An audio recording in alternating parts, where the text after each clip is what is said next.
What's up everyone, welcome to this video.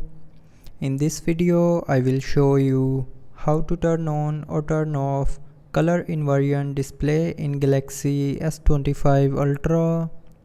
So first of all, open settings. Now in settings, scroll down and here click on accessibility. Now in accessibility, click on VN enhancements and here you will see a color inversion button. So if you want to turn on color inversion display, then turn on this button. So when you will turn on the button, it will inverse all the screen colors. Now if you want to turn off color inversion display, then tap on this button again to turn it back off.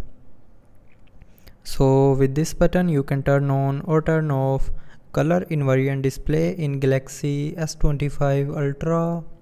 So I hope you liked the video. Thanks for watching.